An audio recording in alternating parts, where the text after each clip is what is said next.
Hello everyone, welcome to Vanti classes. My name is Manjeet Bhardwaj और आज हम डी&एफ ब्लॉक एलिमेंट के अंदर नेक्स्ट सेशन करने वाले हैं इन मेटल ऑक्साइड्स एंड ऑक्सोकैटायंस के अंदर क्या क्या किस किस की ऑक्सीजन स्टेट होती है। यस राज बेटा, व्हाट आर यू सेइंग? ऐसा अमीबा के अंदर क्या होता है जो हमारे मतलब अंदर नहीं होता? जैसे कि जेनेटिक हमारे होते हैं, कुछ कुछ मेल खाते हैं, लेकिन याददाश्त ऐसी क्यों होती है जो मेल नहीं खाती? देखो बेटा, सिंपली वैसे तो ये एक मतलब अभी तक रिसर्च ऐसी हो नहीं पाई है तो मैं कैसे बता सकता हूँ, ठीक है।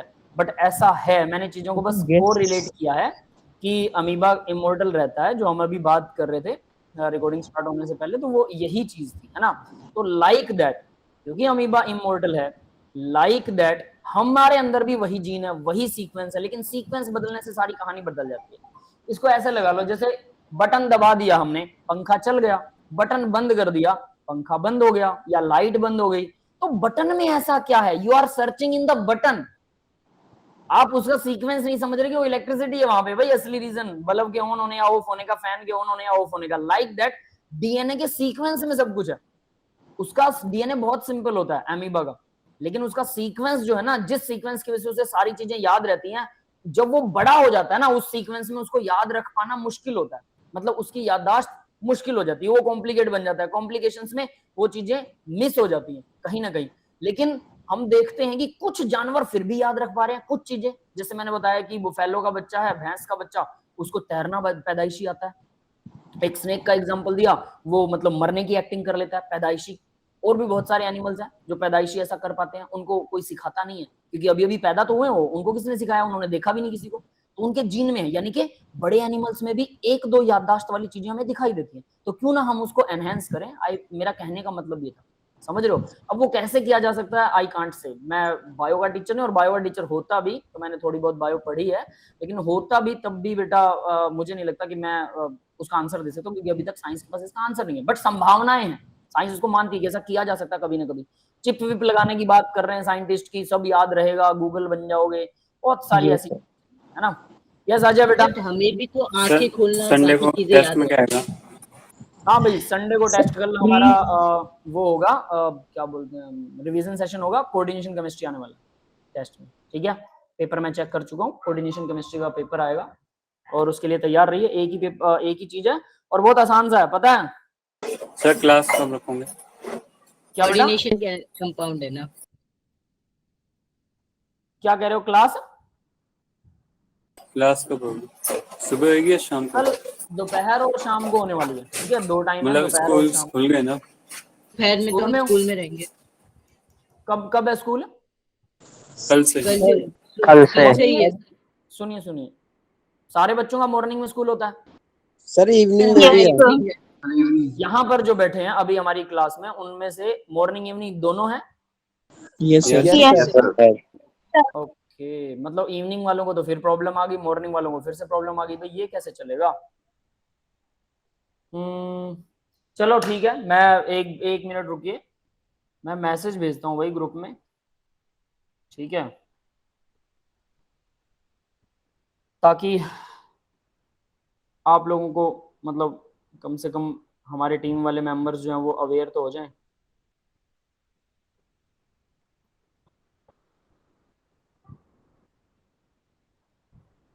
सर ऐसे पेड़ पौधों में क्या होता है जो हम जो करते हैं, मतलब जो बोते हैं वही उगता है, मतलब उसी के साइज का?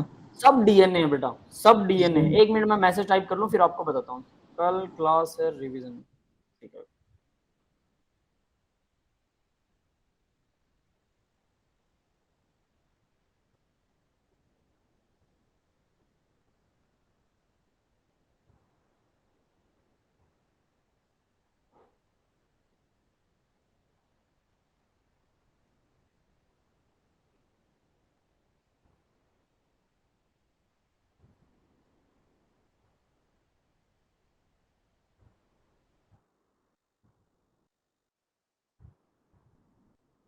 हाँ बेटा, सब कुछ डीएनए में है, देखिए, ठीक है। Everything is included in the DNA. DNA से ही सब कुछ बनता है।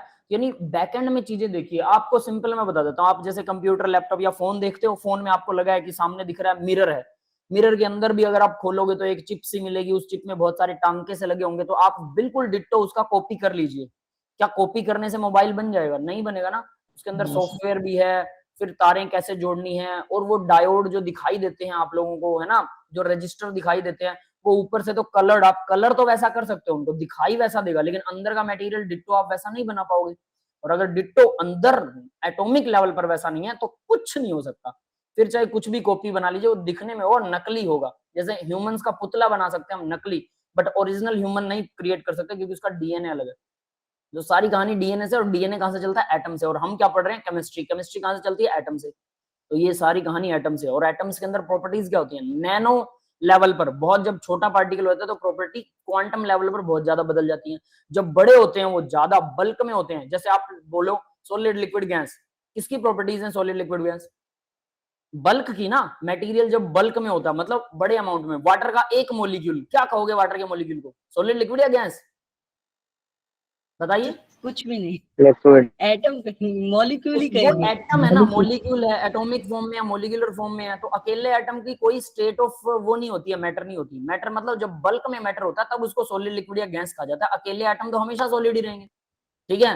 तो यानी कि जब चीजें बल्क में आती है तो प्रॉपर्टी अलग तरह की दिखाते हैं सॉलिड लिक्विड गैस। जब वो अकेले होते हैं और बिल्कुल नैनो, जब वो मतलब 1 नैनोमीटर से 100 नैनोमीटर के बीच में उनका साइज होता है, वो भी बल्क में होते हैं, लेकिन वो पार्टिकल का साइज 1 to 100 नैनोमीटर होता है, तब अलग प्रॉपर्टीज है। जब अकेला एटम होता है, अकेला एटम, तो उसकी प्रॉपर्टीज और ज्यादा अलग हो जाती है। सोचिए, और फिर जब एटम के अंदर घुसते हैं तो सब में इलेक्ट्रॉन प्रोटॉन न्यूट्रॉन है तो सब में वही, चाहे वो हाइड्रोजन हो, चाहे हीलियम हो, चाहे नियोन हो, चाहे सोडियम हो, कुछ भी हो। कोई रिएक्टिव है, कोई बिल्कुल रिएक्शन नहीं करता, कोई विग्रसली रिएक्टिव है। कारण क्योंकि उनका सीक्वेंस अलग है। उसी सीक्वेंस की हम स्टडी कर रहे हैं। अब सीक्वेंस अलग होने से प्रॉपर्टीज क्यों अलग हो जाती हैं, इसका आंसर आज तक हमें मिला नहीं है केमिस्ट्री में भी। मैं भी ढूंढ रहा हूं इसे, और मैं इसके लिए बहुत मतलब बहुत ज्यादा क्यूरियस हूं कि अगर ये आंसर मिल गया ना, हम पूरे यूनिवर्स की केमिस्ट्री बदल देंगे। अगर ये पता लग जाए कि सीक्वेंस बदलने से प्रॉपर्टीज कैसे बदल जाती है। एक प्रोटॉन एक्स्ट्रा डालने से हीलियम की प्रॉपर्टीज होगी, ये हमें पता है, हमें याद है हीलियम क्या होता है। लेकिन हमें कैसे पता कि एक और प्रोटॉन डाल देंगे तो लिथियम पे चला जाएगा वो? ये कैसे चेंज हो गया? 3 प्रोटॉन है तो लिथियम है, 2 प्रोटॉन है हीलियम है, 1 प्रोटॉन है हाइड्रोजन है। How can we know? हमने रट्टा मारा है इनका, लेकिन हमारे पास कोई ऐसा फॉर्मूला है कि एक प्रोटॉन बढ़ाने से प्रॉपर्टीज बदल जाएंगी? है कोई फॉर्मूला और आप प्रॉपर्टीज बता सको? अगर आपने वो एलिमेंट याद नहीं किया तो आप प्रॉपर्टीज नहीं बता सकते। अगर आपने एलिमेंट याद कर रखा है तो प्रॉपर्टी बता पाओगे, मतलब याद ही करना पड़ा। हमारे पास कोई फॉर्मूला नहीं है। अगर वो फॉर्मूला मिल जाए तो केमिस्ट्री बदल जाएगी। सारी पीरियोडिक टेबल की जरूरत ही नहीं है अपने को, समझ गए? मतलब हम अभी बहुत ऊपर हैं बेटा, बहुत ऊपर से देख रहे हैं चीजों को, समझ रहे हो मेरी बात? बहुत ऊपर से। जबकि हम लोग बोलते ही हैं कि साइंस ने बहुत तरक्की कर लिया, ऐसा कुछ है नहीं। चलिए भाई, अब हम अपना टॉपिक शुरू कर देते हैं। In the metal oxides and oxocations, तो मेटल ऑक्साइड और ऑक्सोकैटायंस के अंदर देखिए द एबिलिटी ऑफ मेटल के ऑक्साइड्स में और ऑक्सोकैटायंस के अंदर। हम उससे पहले क्या कर रहे थे वो आपको बता देता हूं। ऑक्सीजन स्टेट के बारे में बात कर रहे थे। 7 कब स्टेबल होती है ऑक्सीजन? मैंने बोला था ऑक्सीजन और फ्लोरीन ही हाई ऑक्सीजन स्टेट को स्टेबल कर सकते हैं, बट उसमें ऑक्सीजन ज्यादा स्टेबल कर सकती है। भाई ये मेरे को आंसर दीजिए आप लोग, मैं एक्सपेक्ट करता हूं कि आपको आंसर आता होगा। Why oxygen can stabilise higher oxidation state than fluorine? Even fluorine is more electronegative than oxygen. Yes, जल्दी Because oxygen can form more than one bond with an atom. और फिर उससे क्या? सर इससे ग्रुपिंग नहीं होती, इससे ज्यादा एक जगह नहीं होती संख्या, क्राउडिंग नहीं होती, जिसकी वजह से कम एटम जुड़ के इसको साइंटिफिकली बोलते हैं बेटा, साइंटिफिकली बोलते हैं स्टेरिक हिंड्रेंस होता है। अगर ज्यादा फ्लोरीन जोड़ोगे तो फ्लोरीन फ्लोरीन के बीच में रिपल्शन होती है। रिपल्शन वर्ड को यूज कीजिए, ठीक है। और ऑक्सीजन जो वो कम ऑक्सीजन जोड़ के डबल बॉन्ड बनाती है, क्योंकि तो वो वैलेंसी को सेटिस्फाइड कर देती है, ऑक्सीडेशन नंबर को भी सेटिस्फाइड कर देती है, और कम ऑक्सीजन जुड़कर भी ज्यादा बड़े लेवल पर मतलब हमारी ऑक्सीजन स्टेट को स्टेबलाइज कर सकती है। नंबर उसका कम या ज्यादा हो सकता है, ठीक है। चलिए, तो अब हम बात करते हैं मेटल के ऑक्साइड और ऑक्सोकैटायंस की। ऑक्सोकैटायन क्या होते हैं? ऑक्सीजन जुड़ा हुआ है जिनके साथ में, और वो कैटायनिक फॉर्म में है। These are oxocations. तो इनमें क्या क्या होता है और कैसे कैसे होता है, तो ये भी आपको याद करना भी। ये सारा लर्निंग वाला पार्ट है, और सबसे मतलब जिसको कहते हैं लेसन का मोस्ट टिपिकल पार्ट यही है, और हम इसे बड़े आराम से कर रहे हैं, तो आप लोग आराम से इसे कर सकते हैं। नो वरी अबाउट दिस, ठीक है। तो देखिए, ability of oxygen to stabilize the higher oxygen state of the is demonstrated in their oxides. तो ऑक्साइड्स में दिखती है, ये मैंने बताया था कि ability of oxygen to stabilize the highest oxygen state is demonstrated in their oxides. Obvious है, ऑक्सीजन जुड़ेगी तो ऑक्साइड ही बनेगा, है ना। ये तो फालतू में लिख रखा, लेकिन हाँ ऑक्सीजन ही हाईएस्ट ऑक्सीडेशन स्टेट को स्टेबलाइज कर सकती है। ये लाइन अब रिटर्न में मिल गई, जबकि पहले ये लाइन नहीं थी। यस क्लियर है? यस पहले मैंने ओरल बताया था आपको, ठीक है, अब ये रिटर्न में Yes, sir. the highest oxygen state is in their oxides coincides in the group in number से भी डिफाइन होगी, डेफिनेट सी बात है। For example highest oxygen state scandium की तो +3 हो सकती है, इसके ऑक्साइड्स जो है स्कैंडियम 2O3, तो 3 दूना 6 हो जाएगी, ऑब्वियस सी बात है। ऑक्सीजन का 6 नेगेटिव, 2 स्कैंडियम लगे तो 3 positive, whereas the highest oxygen state of the manganese जो है वो +7 हो सकती है, मैग्नीज डाइऑक्साइड है ना, Mn और डाई मैग्नीशियम, और ये सेप्टा ऑक्साइड जैसा कुछ बोलेंगे इसे, ठीक है, मैग्नीज ऑक्साइड सिंपली बोल सकते हैं। Mn2O7, 7 दूना 14 नेगेटिव हो गया, ऑक्सीजन 2 होता है ना ऑक्सीजन पर, तो 14 नेगेटिव हो गया ऑक्सीजन के ऊपर, और 2 Mn लगे हो तो 1 Mn पर 7 पॉजिटिव। यस क्लियर है बेटा? Yes, sir. ठीक है, नेक्स्ट देखिए, बिसाइड द ऑक्साइड्स। यस कोई कुछ पूछ रहा है? ठीक, नहीं sir. okay, beside the oxides oxocation of the metal also stabilize higher oxygen state। oxocation भी ऐसा कर सकते हैं भाई, देखो ऑक्साइड मतलब ऑक्सीजन के साथ बॉन्ड बना हुआ है, ऑक्सीजन जुड़ी हुई है, ऑक्सोकेटाइन मतलब भाई उस पे पॉजिटिव चार्ज है मेटल आयन पर, और वो ऑक्सीजन के साथ जुड़ा भी हो, oxide with positive charge, you can say, समझ गए ना, ऑक्सोकेटाइन उससे कुछ अलग नहीं है, कहीं इसको अलग ही सोचने लग जाओ। बिसाइड द ऑक्साइड्स ऑक्सोकेटाइन्स, तो सीधी बात है ये लाइन डिसाइड बिसाइड को छोड़ो, ऑक्सोकेटाइन और metal also stabilise the higher oxygen state. तो ये देखिए फॉर एग्जांपल वेनेडियम 5, V5 लिखा हुआ ऊपर दिख रहा होगा, है ना, VO2 पॉजिटिव, VO2 पॉजिटिव मतलब क्या है, V है O2 है, ऑक्सीजन कितना होता है भाई, 2 दूना 4, 4 नेगेटिव ऑक्सीजन हो गया, इसका मतलब 4 पॉजिटिव हो गया वेनेडियम, ठीक है, बट ऑलरेडी पूरे कॉम्प्लेक्स पर 1 पॉजिटिव चार्ज है, इसका मतलब वेनेडियम पर 5 पॉजिटिव है। यस क्लियर हो गया? Yes Yes, sir. कैलकुलेट करनी आती है ना ऑक्सीजन स्टेट, कैसे कैलकुलेट करते हैं? Yes, sir. Yes, sir. Vanadium पर 6 कैसे है, VO2 positive, VO2 positive as VO2 positive, and titanium 6 नहीं सॉरी 4 है, ठीक है, तो ऑक्सीजन की 2 नेगेटिव होती है, हाँ 2 नेगेटिव है, 2 पॉजिटिव ऑलरेडी लगा हुआ है, तो 2 और 2 4 पॉजिटिव हो जाएगा, टाइटेनियम 4, यहाँ पर भी TiO2 पॉजिटिव, ठीक है, ये टाइटेनियम 4 है, वेनेडियम 4 है, इस तरह से ये इनके ऑक्सोकेटाइन्स के अंदर भी वो होता है, क्या बोलते हैं, स्टेबलाइज होती है। It may be noted that the ability of oxygen stabilize their higher oxygen state exceed that of fluorine। ये लाइन थी जो मैं आपको बता रहा था, ठीक है, ये हम पहले ही कर चुके हैं, तो अब मुझे लगता है इसको डिफाइन करने की जरूरत नहीं है ना, बट मैं इसके ऊपर इंपॉर्टेंट मार्क कर देता हूं क्योंकि वो पहले रिटर्न में नहीं थी बस।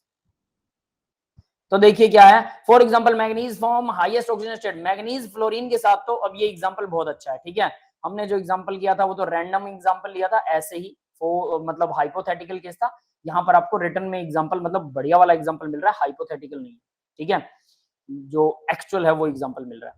तो देखिए जरा, अब इसके अंदर मैग्नीज क्या बनाता है, 4 फ्लोरीन ही जोड़ सकता है, वेयर एज ऑक्सीजन जो है वो 2 ऑक्सीजन के साथ में 7 ऑक्सीजन जुड़ सकते हैं, तो भले ही हमें दिखेगा एक के साथ तो 3.5 ऑक्सीजन जुड़ रहा है, यस, फ्लोरीन तो 4 जुड़ रही थी, ऑक्सीजन तो 3.5 ही जुड़ रही है, लेकिन ये डबल बॉन्ड बनाती है, इसलिए क्या हो सकता है, ये 7 ऑक्सीजन स्टेट दिखा देती है, भले ही एटम आपको दिखेगा एक के साथ कम है, लेकिन ऑक्सीजन स्टेट मैटर करती है। This is due to the fact that the oxygen has great ability to form multiple bonds with metal.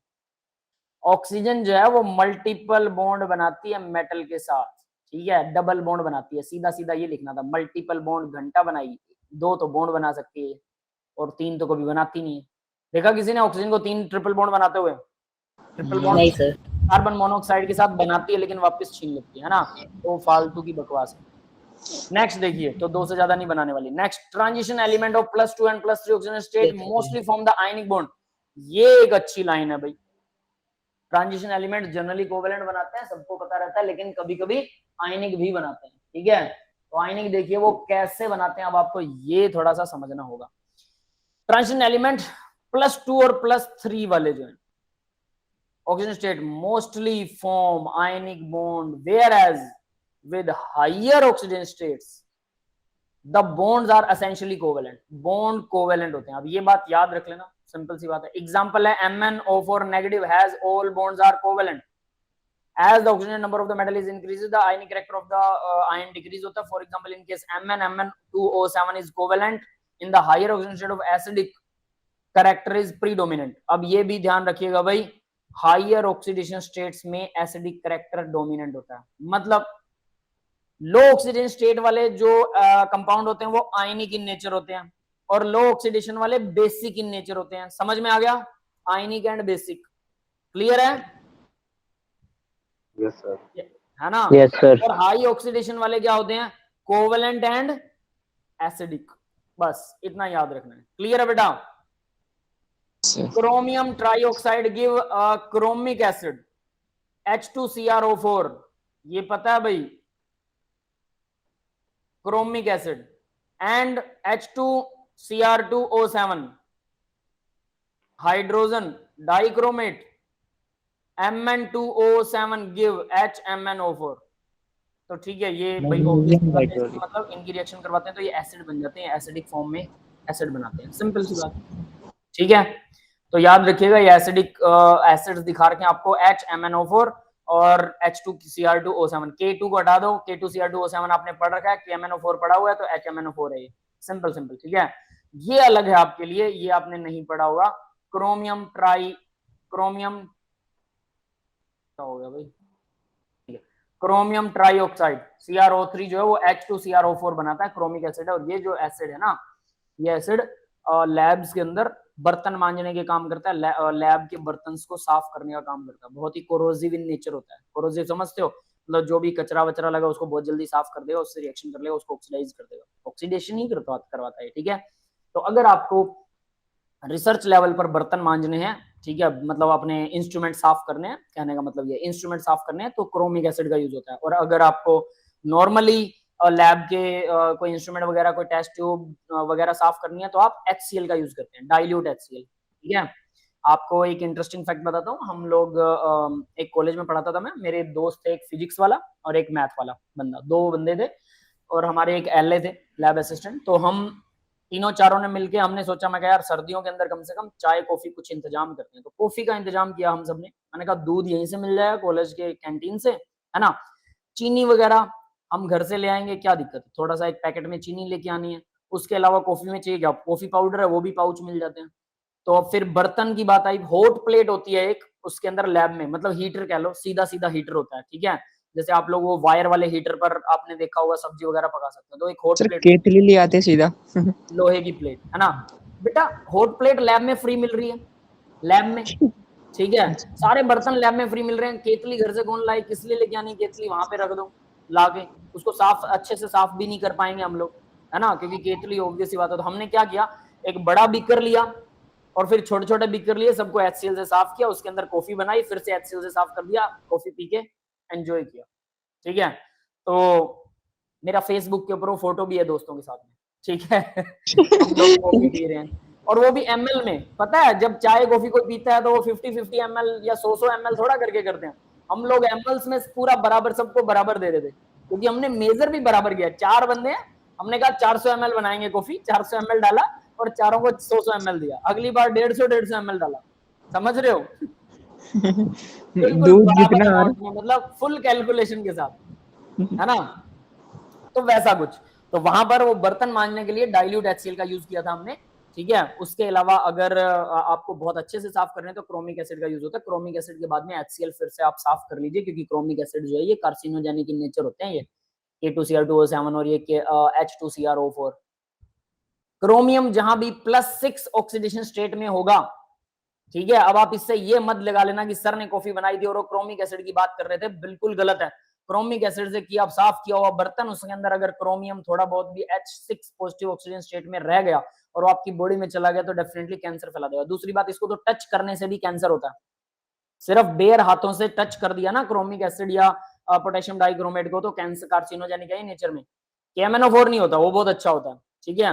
वो बैक्टीरिया को मार डालता है KMnO4, ये बैक्टीरिया को मारता है और हमें भी मार देता है। क्रोमियम 6 हमारी बॉडी में मर्ज हो जाता है, अंदर घुस जाता है और अंदर जाने के बाद हमारी बॉडी के DNA के साथ छेड़खानी करता है, जिससे कार्सिनोजेनिक कैंसर फैल जाता है। सर तो जो लोग यूज करते हैं मतलब लैब में, वो क्या करते हैं, मतलब कैसे यूज करते हैं? बेयर हाथों से तो मत यूज करो, ग्लव्स यूज करो, सीधी सी बात है। ऐसा तो है नहीं तभी बच्चों को KMnO4 ही दिया जाता है। K2Cr2O7 भी दिया जाता है, लेकिन ज्यादातर टीचर्स इस बात से अवेयर नहीं है। अब ऐसा नहीं कि टच करोगे और अगले दिन कैंसर हो जाएगा, अगले 20 साल बाद हो सकता है आपको कैंसर हो जाए। आज नहीं हुआ क्योंकि उसको इफेक्ट करने में टाइम लगता है, समझ रहे हो? बॉडी में जाएगा, अच्छा। किसी डीएनए पे जाएगा, इधर उधर जाएगा, हो सकता है बॉडी से बाहर भी निकल जाए, आपकी बॉडी इतनी स्ट्रांग हो कि किडनी है उसको बाहर निकाल दे साफ करके, ऐसा भी हो सकता है, डिपेंड करता है। ठीक है, आपकी टॉलरेंस कितनी है बॉडी की, आपका डीएनए कितना टॉलरेट कर सकता है उसको, आपकी किडनियां कितना अच्छे से साफ कर सकती हैं, मतलब पर्सन टू पर्सन वेरी करता है डाटा। तो अगर ज्यादा ही टच कर रहे हो, रोज ही टच कर रहे हो, तो फिर तो प्रोबेबिलिटी बढ़ जाएगी, कभी कभी टच किया तो हो सकता है कभी हो ही ना, तो डिपेंड करता है, समझ गए ना। लेकिन कार्सिनोजेनिक इन नेचर होता है, ये सबको पता है, everyone knows about this. Next देखिए, वेनेडियम पेंटॉक्साइड है भाई V2O5 और एम्फोटेरिक, ये एम्फोटेरिक होता है, ठीक है। दो mainly acidic and alkalis as well gives, तो ये एसिड और एल्कली में मतलब mainly acidic and with alkalis, ये एल्कली और एसिड मतलब बेस और एसिड के अंदर VO4 3 नेगेटिव, VO2 1 पॉजिटिव देता है। अब यहाँ पर इन्होंने इन जनरल लिख रखा है, ऑक्सीजन स्टेट 1 2 3 होती है तो बेसिक होते हैं, 4 होती है तो एम्फोटेरिक होते हैं, और 5 6 7 8 होती है तो एसिडिक होते हैं, एक्सेप्ट क्रोमियम Cr2O3 को छोड़ के। ये सर एम्फोटेरिक मतलब? एम्फोटेरिक का मतलब बेटा एसिड के साथ बेस की तरह बेस भी। बिहेव करेगा, बेस के साथ एसिड की तरह बिहेव करेगा, मतलब इसका बिहेव खुद का कुछ नहीं है, सामने जो पार्टी बैठी है उसके अगेंस्ट बन जाता है, सीधी सी बात है, क्लियर है? यस। ठीक है, नेक्स्ट देखते हैं जरा। अगला देखिए, formation of coloured ions. Coloured ion की फॉर्मेशन है भाई, तो कलर्ड आयंस के अंदर सी कोऑर्डिनेशन कंपाउंड सीधा लिखा हुआ है। कलर्ड आयंस कैसे बनते हैं कोऑर्डिनेशन कंपाउंड में, हमने किया था सर LMT LMCT। हाँ वही वही वही वही, ठीक है, लिगेंड फील्ड, सॉरी क्या होता है वो, और फिर सर DD ट्रांजिशन। हाँ डीडी ट्रांजिशंस होती है ना, लिगेंड से मेटल को या मेटल से लिगेंड को जाता है, वही उसी वजह से कलर दिखाई देता है, क्लियर है? सर वो कौन सा केमिकल होता है जिससे खून जैसा कलर थोड़ा सा डालने पर और दो मिक्स करने पर बन जाता है? रेड ब्लड कलर की बात कर रहे हो? ये सर वो होता है। आयरन ऑक्साइड Fe2O3 शायद होता है उसके अंदर, आयरन का कुछ होता है, ठीक है, एग्जैक्ट इक्वेशन तो मेरे को याद नहीं है, बट आयरन का होता है वो कुछ, रेड ब्लड सेल। जब प्रैक्टिकल्स के अंदर करेंगे ना, वो थोड़ा एक प्रैक्टिकल का लेसन आता है, मैंने आपको बताया था, वहां पर वो बहुत सारे रिएक्शंस आएंगे, बहुत सारे रेड ब्लड कलर 2-3 जगह आएगा, 1-2 जगह नहीं आएगा। मैग्नेटिक प्रॉपर्टीज देखिए, it is interesting to note that when the various substances are placed in magnetic field, जब उनको मैग्नेटिक फील्ड में रखते हैं, they don't behave as a similar way, तो वो सिमिलर वे में नहीं बिहेव करते, they show different behaviour which are known as magnetic behaviour, these are classified as. तो भाई हमें पता है पैरामैग्नेटिक होती हैं चीजें या डायामैग्नेटिक होती हैं, है ना, तो बस दो ही है। पैरामैग्नेटिक क्या होता है भाई, बताएगा कोई? इसमें लोन पेयर होते हैं, और जब मैग्नेटिक फील्ड में रखते हैं तो सारे एक सीध में लग जाते हैं। लोन पेयर होते हैं, और वो लोन पेयर मतलब लोन पेयर नहीं, लोन पेयर नहीं, वैकेंट क्या बोलते हैं, अनपेयर्ड इलेक्ट्रॉन, अनपेयर्ड इलेक्ट्रॉन होते हैं, ठीक है, पैरामैग्नेटिक में। और डायामैग्नेटिक में क्या होता है, सारे इलेक्ट्रॉन पेयर्ड है। तो मान लीजिए आपके पास एक मॉलिक्यूल है, उस मॉलिक्यूल के अंदर जितने भी इलेक्ट्रॉन्स हैं सबके सब पेयर्ड हैं, या तो बॉन्ड बना लिया उन्होंने, बॉन्ड में भी पेयर हो जाता है, या फिर अकेला है तो लोन पेयर की फॉर्म में, पेयर की फॉर्म में, सिंगल इलेक्ट्रॉन नहीं है। अगर ऐसा है, किसी में भी सिंगल इलेक्ट्रॉन नहीं है, तो हम उसको क्या बोलते हैं, डायामैग्नेटिक। डाया मतलब रिपेल करेगा, डाया मतलब दो, याद रख लेना, डाया मतलब दो, मतलब सभी इलेक्ट्रॉन डबल हैं तो उसे किसी की जरूरत नहीं है, वो बाहर से मैग्नेटिक फील्ड को क्या करेगा, रिपेल करेगा। और डाया क्या बोलते हैं उसे, पैरामैग्नेटिक मतलब कम से कम एक इलेक्ट्रॉन तो पक्का एक मॉलिक्यूल में या एटम में सिंगल है, एक इलेक्ट्रॉन कम से कम जरूर मिलेगा। तो बहुत सारे एटम हो जाते हैं तो बहुत सारे इलेक्ट्रॉन फ्री हो जाते हैं, और एक इलेक्ट्रॉन भी अगर फ्री है, अकेला है, सिंगल इलेक्ट्रॉन है, तो उसको बोलते हैं पैरामैग्नेटिक। यस, क्लियर है बेटा सबको, डाया और पैरामैग्नेटिक? Yes sir. ठीक है, अब देखिए मैग्नेटिज्म जो है ना, वो इलेक्ट्रॉन और प्रोटॉन कहते हैं पॉजिटिव चार्ज चीजों का नेचुरल बिहेवियर है मैग्नेटिज्म। जैसे इलेक्ट्रॉन का फ्लो, अगर इलेक्ट्रॉन चल रहा है तो उसमें इलेक्ट्रिसिटी प्रोड्यूस हो जाएगी, flow of electron is called electricity. Yes, पता है? Yes sir. Same as it is, electron अगर मूविंग में है तो डेफिनेटली वो मैग्नेटिक फील्ड भी प्रोड्यूस करता है। इलेक्ट्रिक फील्ड और मैग्नेटिक फील्ड दोनों के दोनों चार्ज पार्टिकल्स के नेचुरल बिहेवियर है, चार्ज पार्टिकल के नेचुरल बिहेवियर। तो फिर जैसे कोई भी charge particle, even proton too, proton भी अगर अकेला चल रहा है तो वो क्या करेगा, वो मैग्नेटिज्म और इलेक्ट्रिसिटी दोनों क्रिएट करेगा, याद रख लेना। क्योंकि प्रोटॉन्स जनरली अकेले चलते नहीं है, हैवी होते हैं, दैट इज व्हाई हम उनके मैग्नेटिज्म को नेग्लेक्ट कर देते हैं और उनके क्या बोलते हैं इसको, इलेक्ट्रिसिटी को भी नेग्लेक्ट कर देते हैं, क्योंकि उसकी कभी स्टडी नहीं आती। बट कोई भी चार्ज पार्टिकल हो, चाहे प्रोटॉन हो चाहे न्यूट्रॉन, अगर वो मूविंग है तो उसमें मैग्नेटिज्म और इलेक्ट्रिसिटी दोनों होती हैं। बट वो दोनों हमेशा दिखाई क्यों नहीं देती है? क्योंकि वो कैंसल आउट हो जाती है किसी दूसरे इलेक्ट्रॉन की वजह से। यस, क्लियर है ये बात? एनवायरमेंट की वजह से भी ऐसा हो सकता है। एनवायरमेंटल क्वेंचिंग बोलते हैं इसे, मतलब एनवायरमेंट में भी इलेक्ट्रॉन का दूसरे इलेक्ट्रॉन से जो लिंक बन जाता है, जिसके से पैरामैग्नेटिज्म उसका खत्म हो सकता है। और दूसरी बात बताता हूँ, फिर भी चीजों में पैरामैग्नेटिक और डायमैग्नेटिक तो होती हैं चीजें, तो अगर किसी का एनवायरमेंट या किसी अदर फैक्टर की वजह से खत्म नहीं हो रहा, तो फिर वो मैग्नेटिज्म को शो क्यों नहीं करता? सभी चीजें, या तो देखिए मैं हूं, प्लास्टिक का पेन है, आपके पास में फोन है, टैबलेट है या लैपटॉप है, सभी में क्या होता है बताइए? सभी में इलेक्ट्रॉन्स है, मैटर है, इलेक्ट्रॉन है, या तो पेयर्ड होंगे या अनपेयर्ड होंगे। डेफिनेट दो में से एक ही प्रोबेबिलिटी हो सकती है, या तो पेयर्ड या अनपेयर्ड। अगर अनपेयर्ड है तो हम क्या है? पैरामैग्नेटिक। अगर पेयर्ड है तो हम क्या है? डायमैग्नेटिक। तो या तो मैग्नेट हमें रिपेल करेगा या मैग्नेट हमें अट्रैक्ट करेगा। तो बताओ, आपकी बॉडी से मैग्नेट चिपकता है कि मैग्नेट आपको दूर भगाता है? सर चिपकेगा, होता ही नहीं है। नहीं सर, कुछ नहीं होता। सर होता ही नहीं है ना, ऐसा नहीं होता। सर, ना ही चिपकता है ना वो अरे भागता है। अब इसका रीजन क्या है? जबकि साइंस तो बोल रही है चीजें सिर्फ दो ही तरह की होती है, पैरामैग्नेटिक या डायमैग्नेटिक, क्योंकि उनका डाया और पैरामैग्नेटिज्म, अब लोहा, निकल, कोबाल्ट, आयरन, इनका डायमैग्नेटिज्म पैरामैग्नेटिज्म इतना स्ट्रॉन्ग होता है कि आप मैग्नेट के पास लेके आओ, मैग्नेट फटक से चिपक जाते हैं। लेकिन हमारी बॉडी में वो पैरा या डाया जो भी है, वट एवर इट इज, क्योंकि मुझे नहीं पता, बदलता रहता होगा। नहीं, ऐसा नहीं होता बेटा। Whatever the thing is in our body, मुझे नहीं पता है, लेकिन जो भी है हमारी बॉडी में, वो इतना कम होता है कि उसे छोटी मैग्नेट से फील नहीं किया जा सकता कि हमारी बॉडी उसे रिपेल कर रही है कि अट्रैक्ट कर रही है। फिर कितनी बड़ी मैग्नेट लगेगी? सीटी स्कैन देखा सबने? Yes sir. हाँ, टीवी में देखते हैं, हीरोइन को अंदर डाल देते हैं, उसके सिर में कुछ गड़बड़ होती है, हीरो को डाल देते हैं ना, फालतू में दिखाते हैं वो नकली। तो वैसे ही उस मशीन के अंदर वो इलेक्ट्रोमैग्नेट होता है। सीटी स्कैन बहुत बड़ा इलेक्ट्रोमैग्नेट होता है वो। तो जो स्कैन करती है उसके अंदर जो इलेक्ट्रोमैग्नेट होता है, अगर उसमें आप एप्पल डालते हो, एप्पल, और मैग्नेटिज्म उसका बहुत बढ़ा देते हो, समझ रहे हो मेरी बात? अगर मैग्नेटिज्म बहुत ज्यादा बढ़ा दो और उसमें एप्पल डाल दो, तो एप्पल उसके बीच में अटक जाएगा, हवा में बीच में, यानी मैग्नेट उसको चारों तरफ से रिपेल करता है। एप्पल जो है वो डायामैग्नेटिक है। समझ में आ गया भाई? यस हमारी बॉडी करना चाहिए, क्या बेटा? इंसानों को अट्रैक्ट करना चाहिए उस मशीन में, इंसान को क्या करना चाहिए? उसमें चिपक जाना चाहिए जब वो। नहीं, सुनिए, एप्पल का मास कम है, पहली बात। दूसरा, मैंने ये बोला कि उसका मैग्नेटिज्म बहुत ज्यादा बढ़ा दे। जब हम लोग मशीन में जाते हैं तो वो कंट्रोल्ड वे में होता है, कंट्रोल्ड वे में। इतना नहीं होता कि आप मतलब हम चिपक जाएं या हम रिपेल्ड हो जाएं। अगर बहुत ज्यादा बढ़ा दे तो? हाँ, बढ़ा दे तो फिर अपनी मौत पक्का है। यस इसको ऐसे लीजिए, ये आपको अजीब लग रहा होगा ना, लेकिन मैं आपको इसका एक एग्जांपल देता हूँ। एक्सरे देखा है? वो हड्डियों का दिखा देता है वो फोटो। सबने देखा है ना, क्रिया करवाया होगा शायद किसी ने। अब एक्सरे इतनी खतरनाक होती है, एक्सरे ये मोमेंट ऑफ सेकंड, मतलब जैसे फोटो खींचते हैं ना, क्लिक करते हैं, क्लिक, बस इतनी देर के लिए अगर आप एक्सरे के एक्सपोजर में आ गए तो आप तुरंत मर सकते हो।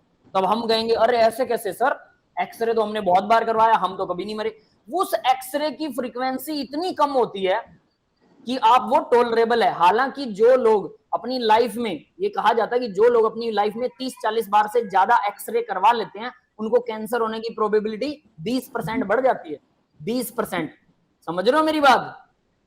30-40 बार एक्सरे करवाने से ही लाइफ में 30-40 बार अगर हड्डी वड्डी का एक्सरे करवाना पड़ेगा तो 20% जो है कैंसर की प्रोबेबिलिटी बढ़ जाएगी। बट हम सोचते हैं 30-40 बार एक्सरे करवाएंगे तब तक तो बूढ़े हो चुके होंगे। सर ऐसा इंसान तो जिंदा कैसे है सर, जो 30-40 बार एक्सरे करा रहा है? उसको हड्डी का शक है। आपने नहीं देखे बेटा, बहुत है। हमारे ना एक पड़ोस में स्कूल था, ठीक है, उस स्कूल की एक प्रिंसिपल थी। उस प्रिंसिपल का 10-12 बार ना उसका क्या बोलते हैं, किडनी का पथरी का ऑपरेशन हो गया था। किडनी की पथरी का, उसके बनती बहुत ज्यादा थी बेचारी, 10-12 बार। बुजुर्ग लेडी थी वो, तो 10-12 बार उसका किडनी का ऑपरेशन हो चुका था। ऐसे बहुत लोग हैं, ऐसी बात नहीं है, लेकिन 20% खतरा बढ़ जाता है, समझ गए आप? लेकिन वो कितनी माइनर होती है सोचिए। और मैं कह रहा हूँ फुल फ्रीक्वेंसी पे, फुल मशीन को खोल दो, बहुत लाइट पीती है वो एक्सरे, ऐसे नहीं बन जाता एक्सरे, बहुत एनर्जी लगती है। बहुत एनर्जेटिक वेव होती हैं। एक्सरे अगर 1 सेकंड के 10वें हिस्से के बराबर भी हमारी बॉडी से पार हो जाए ना, तो सोचिएगा जरा। और आप लोग मेट्रो में जाते हैं? Yes sir. कभी ना कभी ना, दिल्ली में है तो डेफिनेट। मेट्रो के अंदर जहां आपका सामान बैग रखा जाता है, उस बैग के ऊपर भी एक्सरे मशीन डाली जाती है, पता है आपको? एक्सरे के थ्रू उसका इमेज आता है अंदर, जो भी ना के अंदर जो सामान है यस सर। लोहे का या कोई मेटल का है तो वो साफ दिख जाता है उनको, है ना? क्लियर है? और वो उसी टाइम बैग को खुलवा लेते हैं कि मेटल का कोई हथियार तो नहीं लेके जा रहा। तो लाइक अगर उस मशीन में हम जाएंगे तो हमारा एक्सरे भी दिख जाएगा। बिल्कुल दिखेगा, लेकिन वो लो लेवल का होता है, याद रख लेना, मैं फिर से बोल रहा हूँ, लो लेवल। वो सारा दिन चलता रहता है, आपके बैग के ऊपर एक्सपोजर हो गया, उसके बाद आप उस बैग को उठाते हो तो कहीं ना कहीं हमारी बॉडी भी उसको टच करती है, बहुत कम लेवल पर।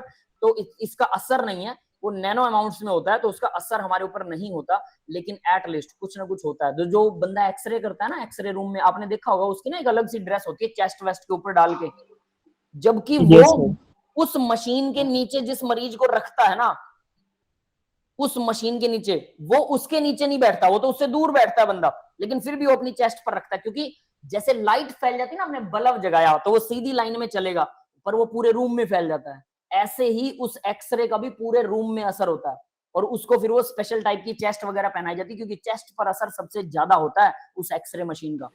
समझ रहे हो? उस बंदे से पूछना जिस हॉस्पिटल में जरूरत से ज्यादा मतलब एक्सरे के केस आते हो, तो उसको बेचारे को हर रोज 50 बार वो मशीन ऑन ऑफ करनी पड़ती होगी, बार बार उसको एक्सरे निकालना पड़ता होगा। तो जब वो शुरू में जॉब लगा था, उससे जरूर पूछ के देखना अगर आपको मौका मिले, जब वो शुरू में जॉब लगा था, तो उसके महीने 2 महीने बाद उसकी जीभ का टेस्ट चला गया होगा, या 5-6 दिन में ही चलाया था, महीने की जरूरत नहीं, 5-6 दिन में, क्योंकि एक्सरे उस रूम में फैल जाता है, हल्का फुल्का हमारे बॉडी के ऊपर भी एब्जॉर्ब होता है, और हमारी बॉडी का सबसे पहले टेस्ट चला जाता है। सर वो तो मास्क लगा के काम करते होंगे ना, तो तो पूरी पैकिंग के साथ करते हैं पहले तो। हाँ बिल्कुल, लेकिन फिर भी उसका टेस्ट जरूर चला जाता है, कहीं ना कहीं उसका असर होता है, जो जरूरत से ज्यादा ऐसा करते हैं। समझ गए मेरी बात? यानी सोचिए एक्सरे कितना खतरनाक है। दूसरा, जो न्यूक्लियर रिएक्टर्स होते हैं, न्यूक्लियर रिएक्टर पता है ना, जिसके अंदर बिजली बनाने के न्यूक्लियर रिएक्टर होते हैं, वहां पर काम करने वाले साइंटिस्टों का भी, वहां केमिस्ट भी होता है एक, एमएससी करने के बाद भी आप वहां जा सकते हो, ठीक है, लेकिन वहां पर 6 महीने तक तो आपकी जबान का टेस्ट चला जाएगा। इवन आपके बाल्डनेस, गंजापन, जो जैसे मेरे मान लीजिए कि हल्के से मेरे बाल उड़े हुए, अगर मैं वहां पर चला गया ना तो मेरे पूरे ही उड़ जाएंगे। तीसरी चीज, आप मतलब आपको कैंसर होने की प्रोबेबिलिटी बढ़ जाती है, 6 महीने जबान का टेस्ट खत्म हो जाता है, ठीक है, और आपकी लाइफ स्पैन भी कम हो जाता है। वहां पर पैसा बहुत मिलता है, लगते ही 1.5-2 लाख रुपए महीने की सैलरी है, लेकिन पैसा क्या करें। इवन नेक्स्ट जनरेशन, अगर मैं उस एक्सपोजर में रह रहा हूँ 2 साल से, और उसके बाद अगर मेरी नेक्स्ट जनरेशन, मेरे बच्चे पैदा होते हैं, तो उनको भी कैंसर होने की प्रोबेबिलिटी बहुत ज्यादा होती है, और उनमें और भी बहुत सारे अनुवांशिक जेनेटिकल डिसऑर्डर्स क्रिएट हो सकते हैं। इतना खतरनाक है। हालांकि person to person, body to body effect उसका भी अलग रहता है, ये बात याद रखिएगा, वो सभी पे डिपेंड करता है। अर्लीन बोल रही, बट सर मैग्नेटिज्म तो एटम में होता है और लिविंग बॉडीज तो सेल्स की बनी होती है, मैग्नेटिज्म कैसे हुआ? अरे बेटा, लिविंग बॉडीज में जो दिमाग होता है ना, सीटी स्कैन दिमाग का होता है। आपको पता है दिमाग के अंदर इतनी इलेक्ट्रिसिटी होती है कि हम उससे 25 वाट का बल्ब ऑन कर सकते हैं, 25 वाट का बल्ब ऑन कर सकते हैं, और उस इलेक्ट्रिसिटी की वजह से हमारे जो नर्व इंपल्स होती है ना, जो मतलब संदेश लेके जाती है, मैं फिंगर हिला रहा हूं तो मैंने दिमाग से सोचा और मेरे को एकदम से पता लग गया हाथ को हिलाना है, अगर इसमें डिले हो जाए तो फिर तो हम सोचेंगे पहले और कई दिन बाद हाथ उठेगा, वो तो सही नहीं है।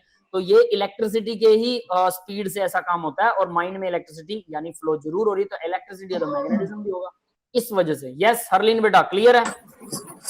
जो फोन के टावर उनके नीचे भी तो फिर मना होता है लोगों को जाना, उससे भी रेडिएशन निकलती है, जो फोन के टावर लगे होते हैं घरों के ऊपर, वहां पर भी वो खैर वो दूसरी रेडिएशन होती है, वो वाली रेडिएशन है, वो रेडियो वेव्स होती है।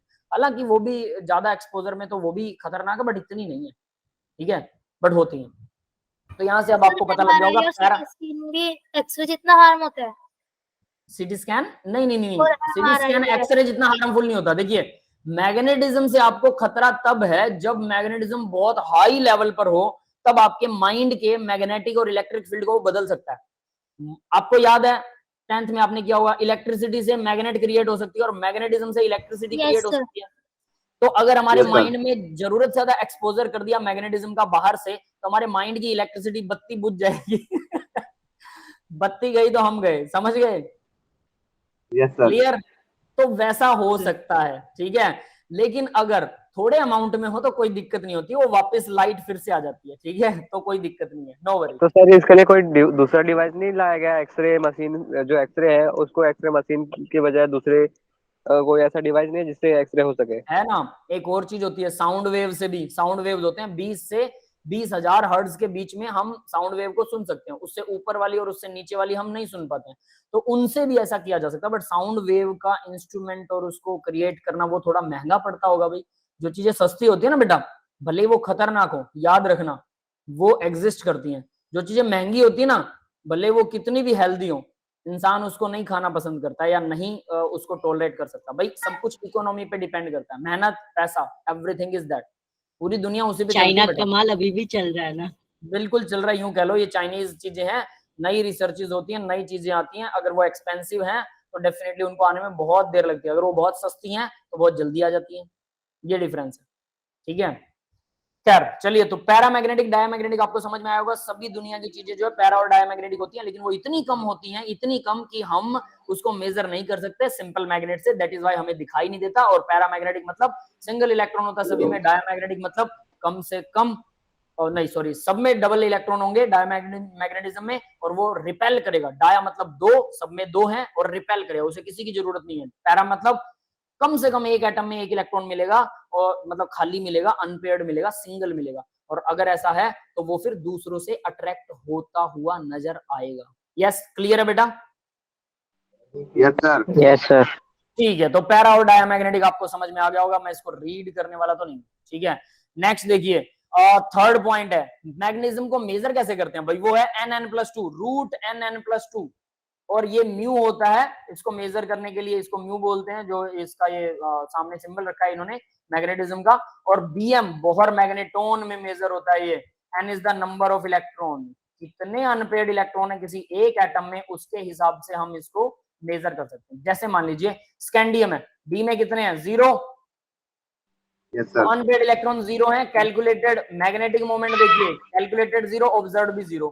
टाइटेनियम में कितने हैं, 3, डी में कितना है, 1, 3 पॉजिटिव में, डी में 1 मिलेगा, ठीक है, डी में 1 है, अनपेयर्ड इलेक्ट्रॉन 1 है, अंडर रूट Nn+2, तो 1 + 2 3 × 3 9 आ गया है, गड़बड़ कर रहा हूं क्या, कितना भी, एक अनपेयर्ड इलेक्ट्रॉन है, 1 + 2 और इसके मल्टीप्लाई में 1 आएगा, 3 आ गया, अंडर रूट 3 है ना, 3 है, अंडर रूट 3 कितना होता है, 1.73, इसका मैग्नेटिक मोमेंट कितना आता है, 1.75।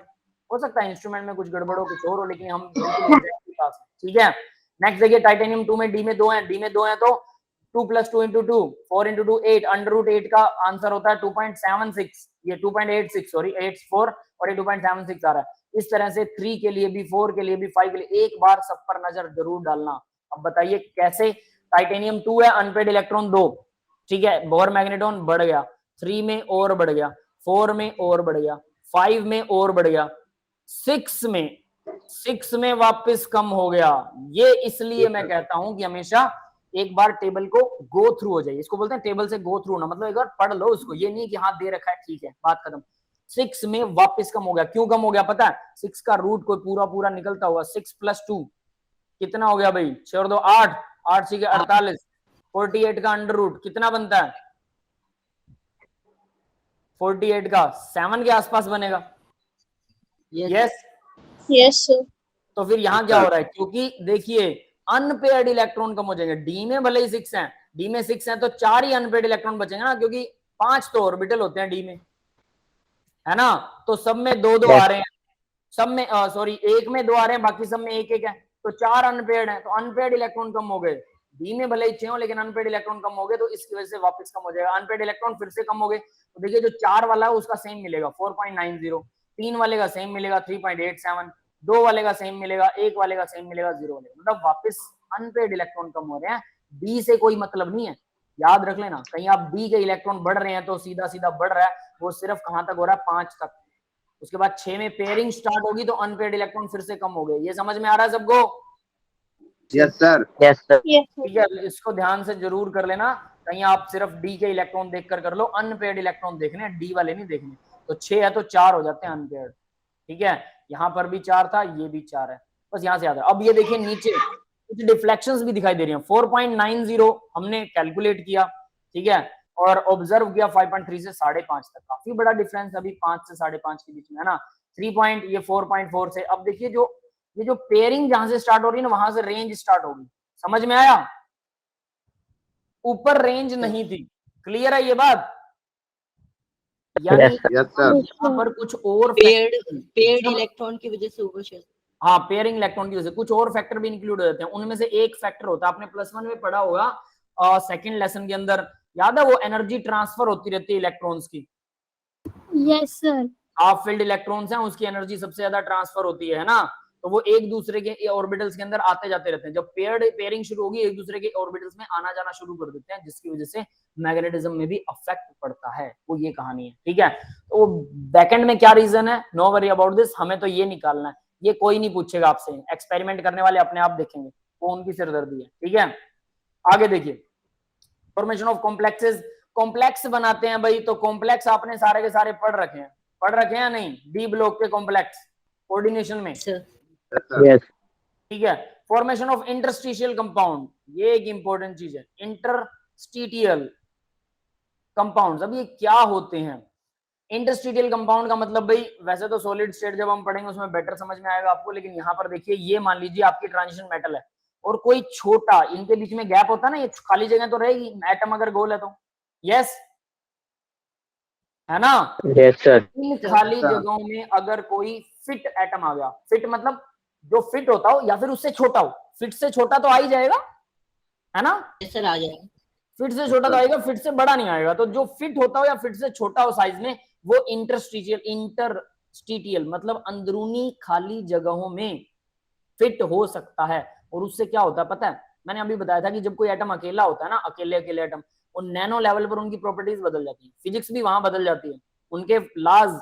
कुछ लोग बोलते हैं केमिस्ट्री में बड़े एक्सेप्शन है, केमिस्ट्री सबको एक साथ इकट्ठा लेके चलती है। वो ये कह रही है कि मेरे अंदर जो एटम है वही बाहर है, लेकिन फिजिक्स जो है ना वो ऐसा नहीं करती। वो कहती है कि बाहर जो चीज है ना, वो फिजिक्स के लॉ को फॉलो करेगी। यूनिवर्स से बाहर जाते ही फिजिक्स मतलब जैसे ब्लैक होल है, ब्लैक होल के अंदर वो सारे लॉ जीरो हो जाते हैं। कोई लॉ लगता है ब्लैक होल के अंदर न्यूटन का? कोई नहीं लगेगा। लेकिन केमिस्ट्री कहती है भाई अंदर हो चाहे बाहर हो, सारे लॉ हर जगह एप्लीकेबल होने चाहिए, बस एक्सेप्शंस की वजह से ऐसा होता है, या फिर कुछ लॉज बदल जाते हैं। तो हम सबको इकट्ठा लेके चलते हैं, वो लोग अलग अलग कर देते हैं, इसलिए हमें लगता है कि उनमें एक्सेप्शंस नहीं है। वहां पर भी नैनो लेवल पर फिजिक्स के लॉज काम नहीं आते, फिजिक्स के सारे लॉ बदल जाते हैं।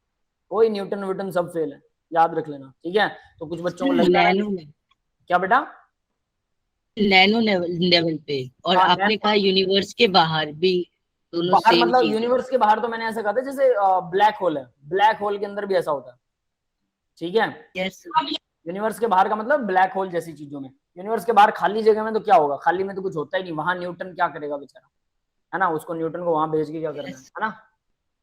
तो नैनो देखिए लेवल में भी कुछ नहीं होता है क्या कह रहे हो सर, बहुत ज्यादा अंदर के लेवल में भी कुछ नहीं होता लगभग। कुछ नहीं होता मतलब समझ नहीं आ रही बात। सर मतलब बहुत ज्यादा हम अंदर चले गए, है ना, तो वहां पे भी हम अगर हम पहुंच गए, समझो हम बहुत छोटे हो गए, तो वहां पे भी कुछ नहीं मिलेगा हमें। हमें कुछ नहीं मिलेगा मतलब क्या है, कुछ नहीं मिलेगा, कोई लॉ फॉलो नहीं होता? Are you saying this? थोड़ा एक्सप्लोर करो सर हाँ, ऐसा यही क्या है चीज, मतलब लोकल और भाई देखो, हम ना एक ह्यूमंस जो है या जो भी एनिमल्स हैं, वो एक ना इंटरमीडिएटर से बीच में सेट है, ठीक है। कुछ लॉज के फॉलो के हिसाब से हम बीच बीच में, अगर हम बियॉन्ड बैकवर्ड या फॉरवर्ड देखते हैं तो वहां कुछ नहीं मिलने वाला अपने को, ठीक है। वहां ह्यूमंस एग्जिस्ट ही नहीं कर सकते। तो लाइक दैट, जितना के दिमाग है उतना के ही हम यूज कर सकते हैं इसे, ठीक है। हमने आज तक कहते हैं समुद्र जो हमारे सी वाटर है उसका 1%, 5%, 10% मुश्किल से 5%। हाँ एग्जैक्ट डाटा उतना ही एक्सप्लोर किया। अभी सी वाटर जो अर्थ पे ही है उसको एक्सप्लोर नहीं कर पाए हम लोग। और हम बात करते हैं बड़ी बड़ी आकाश गंगाओं की, गैलेक्सी देख ली हमने, ये कर दिया वो कर दिया, कहानी कुछ नहीं है, सारे अंदाजे हैं, क्या पता असलियत में क्या होता है, ठीक है। लेकिन साइंटिस्ट बोल रहे हैं, उन्होंने बेचारों ने एक्सपेरिमेंट किए, तो कुछ बातें तो उनकी ठीक है, सारी नहीं है, हो सकता है बाद में वो बदल जाए। तो यहाँ देखिए नैनो लेवल पर जब छोटी चीजें अंदर घुस जाती हैं तो पूरे क्रिस्टल की प्रॉपर्टी बदल जाती है, पूरे क्रिस्टल की, पूरे सॉलिड की प्रॉपर्टी बदल जाती है। और ऐसे मॉलिक्यूल्स को बोलते हैं, मतलब ऐसी चीजों को बोलते हैं इंटरस्टिशियल कंपाउंड्स। तो transition metal form interstitial compound with element such as, तो कौन से कंपाउंड है? छोटे atom, hydrogen, boron, carbon, nitrogen, ये छोटे एटम्स हैं और यही एटम क्या करते हैं? इंटरस्टिशियल कंपाउंड बनाते हैं। The small atom are non metallic element, जो हाइड्रोजन, बोरोन, कार्बन, नाइट्रोजन ये सारे नॉन मेटालिक हैं, ऑब्वियस सी बात है, non metallic elements. Get trapped in vacant, ये ट्रैप हो जाते हैं वैकेंट स्पेसेस के अंदर ऑफ द लैटिस, लैटिस मतलब सॉलिड की बात कर रहा है ये। The transition metal atom are shown below, जैसे WC, WC क्या होता है? टंगस्टन के साथ कार्बन, आयरन के साथ कार्बन, 3 आयरन और 1 कार्बन, यहां पर बराबर के हैं 50-50। यहां पर टाइटेनियम 1.3 से 1.8 हाइड्रोजन टाइटेनियम के साथ में, और इससे क्या होता है? इनकी प्रॉपर्टीज वर्सेटाइल नेचर में, अद्भुत चमत्कारिक फॉर्म में इनकी प्रॉपर्टीज बदल जाती हैं नैनो लेवल पर। यस, क्लियर हुआ ये? Yes sir. Yes sir. ठीक है, तो ये बिल्कुल वैसा ही है। तो चलिए, हाँ बेटा, सर ये 1.3 1.8 एटम्स कैसे हो? ये कैसे हैं? चलो ये बताता हूं। टाइटेनियम का पता है? टाइटेनियम का एटॉमिक नंबर बताइए। 22। जी sir. Yes, yes sir. 4s में 2, 3d में कितने होते हैं? 2। 2। तो टाइटेनियम जो है 4s में 0 दिखा सकता है, 3d में 2 दिखा सकता है, तो 2 पॉजिटिव शो कर सकता है, 3 पॉजिटिव शो कर सकता है, 4 पॉजिटिव भी शो कर सकता है। Yes, yes sir. Yes. Oxidation state पढ़ी है ना हरलीन बेटा? Yes sir.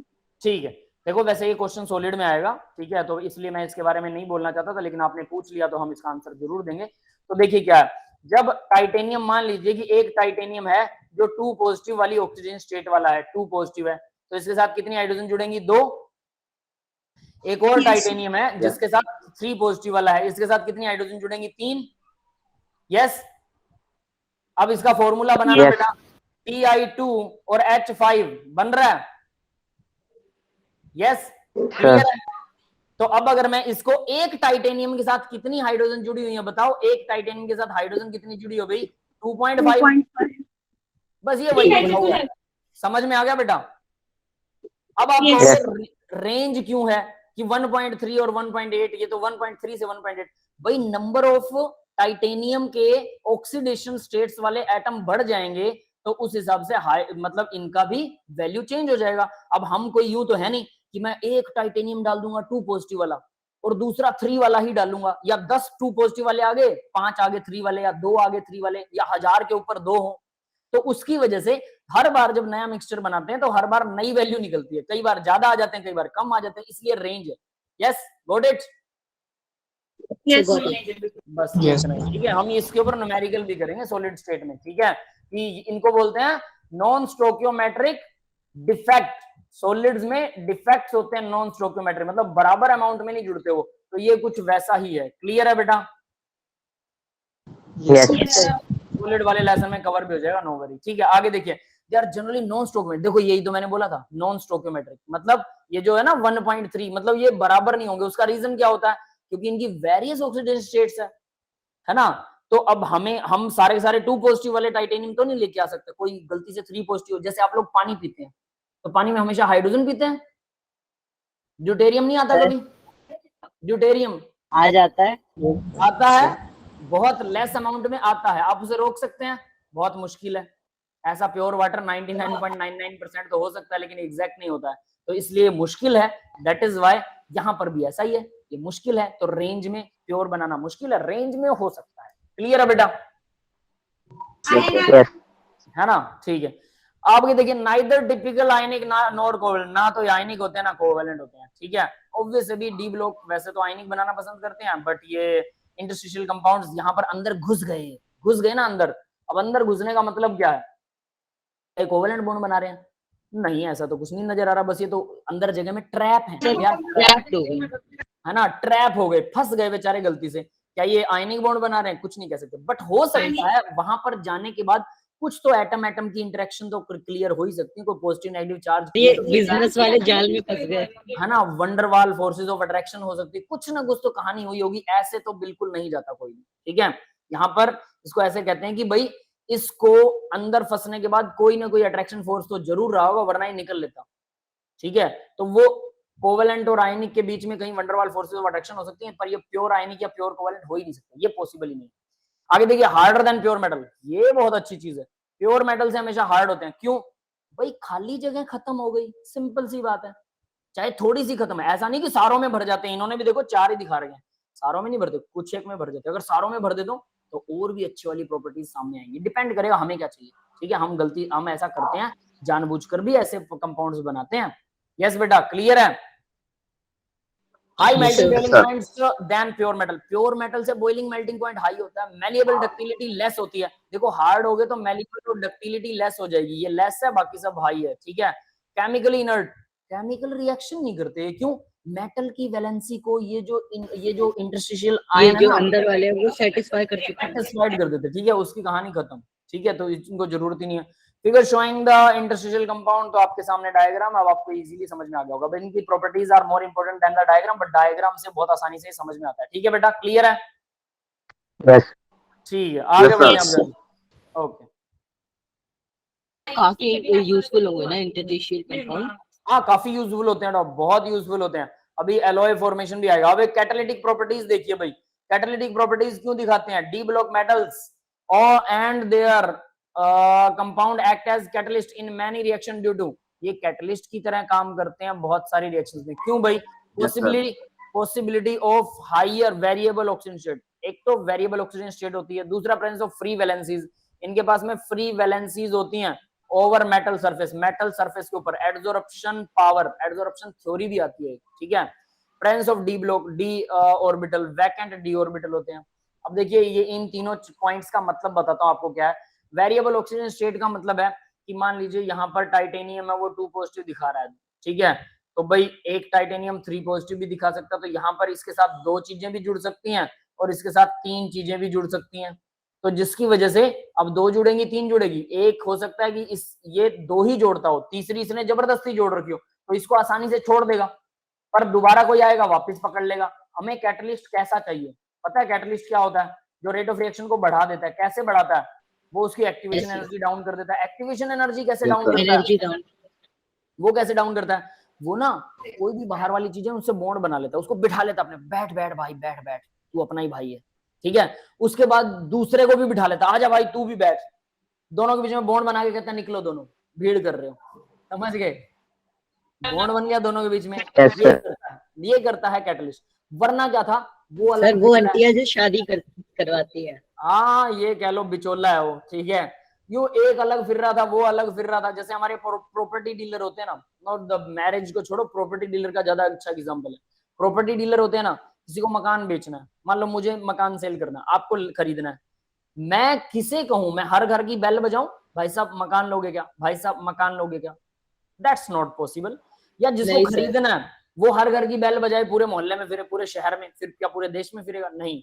मैं डीलर हूं, मान लीजिए बीच में कोई डीलर आ गया, मेरे को मकान बेचना है, मैं उसको लिखवाऊंगा। डीलर के पास कोई आप सीधा आप उसके पास जाओ, अकेले बंदे के पास, वो आपको बताएगा फलाना बंदा मकान बेच रहा है, लेना है, मैं इंटरेस्टेड हो तो देखो ये वाला मकान है, बस बीच में कुछ पैसे लेता है। कैटलिस्ट तो वो भी नहीं लेता, ये फ्री ऑफ कॉस्ट काम करता है। दैट्स इट, क्लियर है? ये होता है कैटलिस्ट, दोनों को पास बिठा लेता है, दोनों को आमने सामने ले आता है, जिसकी वजह से उनमें बॉन्ड बन जाता है। वरना वो दूर दूर फिर रहे थे, उनको पास लाने के लिए बहुत ज्यादा एनर्जी और एफर्ट लगेंगे। क्यों भाई? अगर मुझे मकान बेचना, मैं हर किसी की घंटी बजा के पूछूंगा भाई साहब मकान ले रहे हो क्या, ले रहे हो क्या, ले रहे हो क्या, बहुत ज्यादा एनर्जी लगी। बट कैटलिस्ट आ गया, बीच में डीलर आ गया, डीलर क्या करेगा? मैं सीधा डीलर के पास जाऊंगा, बता यार कौन ले रहा है, और उसके पास अपने आप को दूसरा आएगा, वो मकान बिक जाएगा। लाइक दैट ये क्या करते हैं, जो दूर एटम फिर रहा था, जिसको पास लाने के लिए मुझे एनर्जी लगानी पड़ रही थी, उसको वो अपने पास बिठा लेता है, दूसरे को भी अपने पास बिठा लेता है। तो ये है उसकी वेरिएबल ऑक्सीजन स्टेट। दूसरा देखिए फ्री वैलेंसी, कई बार एक और काम करते हैं ये लोग, प्लेटिनम बनाते हैं, पीटी। प्लेटिनम के ऊपर, मेटल सरफेस के ऊपर हमेशा वैलेंसियां फ्री होती हैं, पता है क्यों?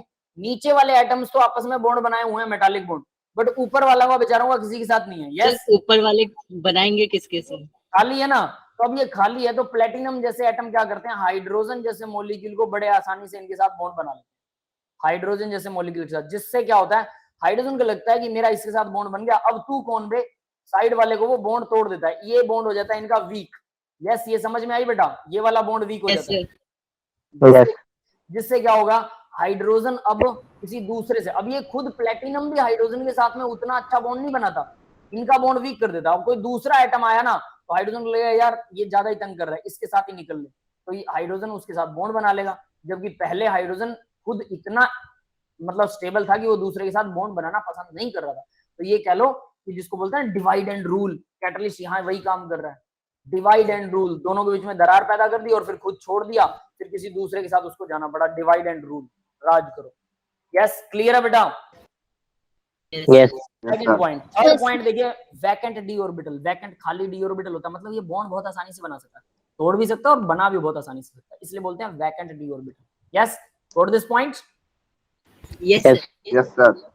ठीक है, अब आगे देखिए जरा, अब इसके कुछ एग्जांपल दे रखे हैं, ये एग्जांपल अब आप याद कर लीजिए। SO2 O2 के साथ वैनेडियम पेंटोक्साइड के साथ में, देखिए वैनेडियम पेंटोक्साइड के साथ क्या होता है, ये आसानी से SO3 बना देता है, ये H2SO4 बनाने की प्रोसेस है भाई। सर जिसके अंदर कैटलिस्ट रिएक्शन को स्लो कैसे करता है? कौन बेटा? कैटलिस्ट किसको स्लो करता है? रिएक्शन को।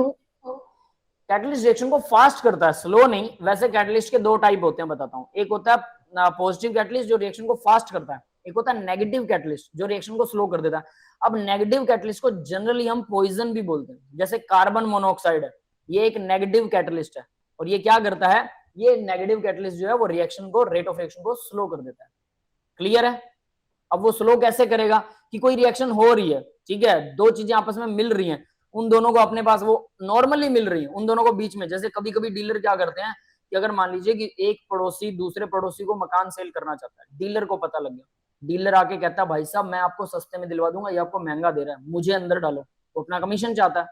तो इस चक्कर में क्या होता है कि वो अब एक जो खरीद रहा है उसको लगता है यार सच में डीलर सस्ता दिलवा देगा, वो सौदा खराब हो जाता है कई बार, क्योंकि पड़ोसी जो सेल करने वाला वो कहता है मैं डीलर के थ्रू तो बेचूंगा ही नहीं, चाहे कुछ हो जाए, और जो खरीदने वाला वो लालच में पड़ जाता है कि डीलर ने कहा है वो सस्ता दिलवा देगा, और लास्टली वो जो मिल रहा था वो भी नहीं मिल पाता उसे। कभी कभी ऐसा होता है, कभी कभी फायदा भी हो जाता है, तो डिपेंड करता है पर्सन टू पर्सन वेरिएशन। तो वैसे ही कैटलिस्ट भी कभी कभी ऐसा करते हैं, कुछ एक कैटलिस्ट है, नॉट द ऑल, जैसे कार्बन मोनोऑक्साइड है वो पॉइजन का काम करता है। ठीक है, समझ में आ गया? Yes sir. लेकिन हम नेगेटिव कैटलिस्ट की जगह, कैटलिस्ट की डेफिनेशन जब बनी थी तो इस बेस पर ही बनी थी कि जो रेट ऑफ रिएक्शन को बढ़ा दे, इसलिए हमेशा कैटलिस्ट मतलब रेट ऑफ रिएक्शन को बढ़ाने वाला। नेगेटिव कैटलिस्ट बोलेंगे तब हम बोल सकते हैं कि ये डाउन कर देगा। ठीक है, और अंदर की प्रोसेस क्या है वो एक अलग मैटर है। तो देखिए SO3 बन गया ना, SO3 को वाटर के साथ रिएक्शन करवा दीजिए H2O, तो ये बन जाएगा H2SO4। यस, क्लियर है? Yes sir. कॉन्टैक्ट प्रोसेस में ये यूज होता है, ये कॉन्टैक्ट प्रोसेस है भाई जिसके अंदर ऐसा होता है, contact process. Contact process, process H2SO4 बनाने के लिए, H2SO4 इससे बनाया जाता है। ठीक है, क्लियर है भाई? Yes sir. प्रेपरेशन की जाती है H2SO4 की कॉन्टैक्ट प्रोसेस के थ्रू, उसमें ये होता है। तो वैनेडियम पेंटोक्साइड करता क्या, SO2 को अपने साथ जोड़ेगा या कुछ भी करेगा, इसको एक ऑक्सीजन दे देगा, V2O4 बन गया डाई वैनेडियम टेट्रोक्साइड। ठीक है, वो डाई वैनेडियम पेंटोक्साइड था, ये डाई वैनेडियम टेट्रोक्साइड हो गया। क्लियर है बेटा? ठीक है, तो इस तरह से इसने क्या किया,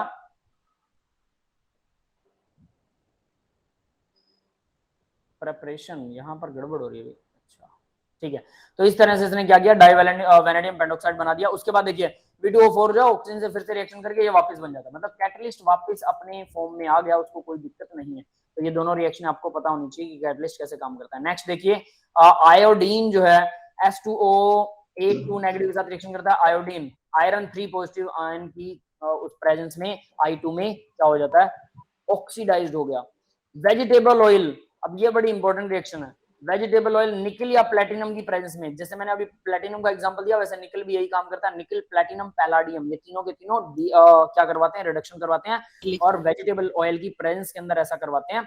तो वेजिटेबल ऑयल की रिडक्शन करवाते हैं। वेजिटेबल ऑयल क्या होता है पता है, जो आप लोग तेल, सरसों का तेल, मस्टर्ड ऑयल, ठीक है, या फिर आलमंड ऑयल, जितने भी तरह के तेल आप लोगों को पता है, सरसों का तेल, आलमंड ऑयल, या फिर खोपरे का तेल जिसको नारियल का तेल बोलते हैं ना, इन सब ऑयल्स के अंदर से अगर हाइड्रोजन पास करवा दें, वो भी प्लेटिनम और निकल की प्रेजेंस में, उसको गर्म कर दें, तो वो डालडा घी बन जाएगा। वेजिटेबल ऑयल वेजिटेबल घी में कन्वर्ट हो जाएगा। हाँ नहीं नहीं नहीं नहीं, रिफाइंड तो अलग चीज है। वेजिटेबल घी, डालडा घी, घी होता है वो सॉलिड फॉर्म में, पता है? Yes sir. सौरभ को पता है, Yes, बाकी sir. किसी ने नहीं देखा है ना, क्योंकि आज की जनरेशन जो है ना वो रिफाइंड खाने वाली जनरेशन है। शुरू में डालडा आया था, बाद में आया रिफाइंड। रिफाइंड ऑयल भी उतना ही खतरनाक है हार्ट के लिए जितना घी खतरनाक होता है, याद रखना। रिफाइंड ऑयल के अंदर क्या होते हैं पता है? सॉलिड टाइप में फ्राई, रहता है। क्या? सर ये डालडा सॉलिड टाइप में रहता है। डालडा घी होता अंडा है, वाला घी नॉर्मल घी से अलग है ना? नॉर्मल घी से। बेटा इसको आर्टिफिशियल घी बोल सकते हो, वेजिटेबल ऑयल से बनता है। डालडा है, बहुत खतरनाक होता है, इसमें कोलेस्ट्रॉल का जो अमाउंट है वो समझ सकते हो 10 गुना है, ठीक है, नॉर्मल घी जो से। मटकी में बेचने आते थे तो वो, क्या? जो घी मटकी में बेचने आते थे। नहीं नहीं, वो शायद देसी होता है, मुझे नहीं पता। ये तो आपको पैकिंग में मिल जाएगा, आप नेट पे सर्च कीजिएगा डालडा घी, ठीक है, आपको हार्ट पैकिंग में मिल डिसीज जाएगा। करता है, क्या? हार्ट डिसीज करता है। हाँ बिल्कुल, हार्ट की डिजीज करता है, बहुत ज्यादा इसमें कोलेस्ट्रॉल। रिफाइंड किससे बनता है आप बताने वाले? देखिए कुछ इस तरह की मैं आपको पैकिंग दिखा देता हूँ डालडा घी की, ठीक है, आपको बेटरली समझ में आ जाएगा।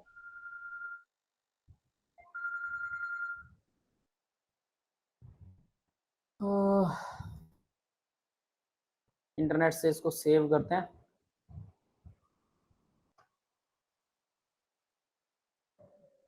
देखिए जरा, डालडा घी की मैं आपको फोटो दिखा रहा हूं ताकि आपको कंफर्म हो जाए डालडा घी होता क्या है। नेक्स्ट पेज, नेक्स्ट, नहीं, ये देखिए, ये होता है डालडा घी, जो अभी अभी मैंने नेट से इसको डाउनलोड किया।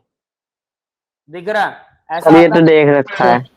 हाँ, जिन्होंने देखा बहुत अच्छी बात है, जिन्होंने नहीं दिया, आप सेहत भरा स्वाद, इसमें टेस्ट तो बहुत अच्छा होता है, घी के जैसा टेस्ट देता है ये, ठीक है, कुछ एक, लेकिन ये बहुत खतरनाक होता है। अब कुछ लोग बोलते हैं कि जो वेजिटेबल ऑयल है वो अच्छे हैं। क्या बेटा? सर ये तो यूज करा है हमने। यूज किया हुआ है, बहुत अच्छी बात पूरे है। हाँ, मिट्टी लगभग में यूज होता है। सबने यूज किया होगा लगभग, ठीक है।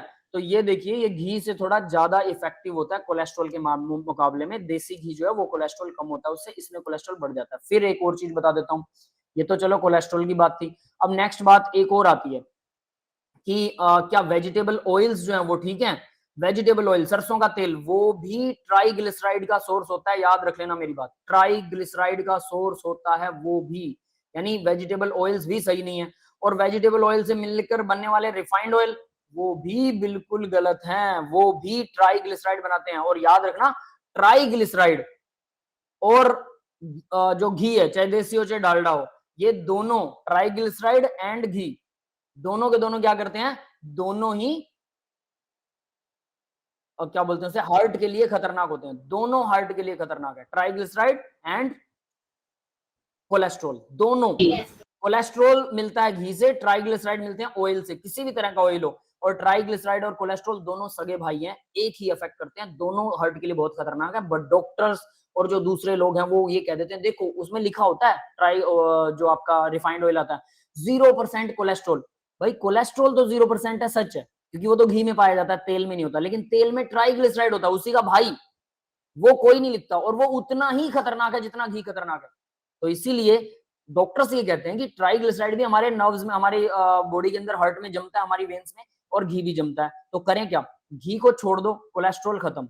अब बात आती है ट्राइग्लिसराइड की। ट्राइग्लिसराइड ऑयल जो है ना, कोई भी ऑयल खाइए, रिफाइंड ऑयल से कोई फर्क नहीं पड़ता। ये बिल्कुल मूर्खता है कि रिफाइंड ऑयल से फर्क पड़ता है, वो महंगा मिलता है। बल्कि देसी ऑयल यूज कीजिए, कोई दिक्कत नहीं है, ईटेबल ऑयल यूज कीजिए। बट हर 3-4 दिन में ऑयल बदल लीजिए। 4 दिन खाना एक ऑयल में बनाया, फिर 4 दिन दूसरे में, फिर 4 दिन तीसरे में, और हर 15 दिन के बाद में, 15 दिन के बाद आप फिर से रिपीट कर सकते हो साइकिल। मतलब 3-4 ऑयल्स आपके घर में होने चाहिए। अगर किसी को ऐसी प्रॉब्लम है और हार्ट से बचना है, हार्ट की बीमारी से, तो 3-4 तरह के ऑयल्स होने चाहिए।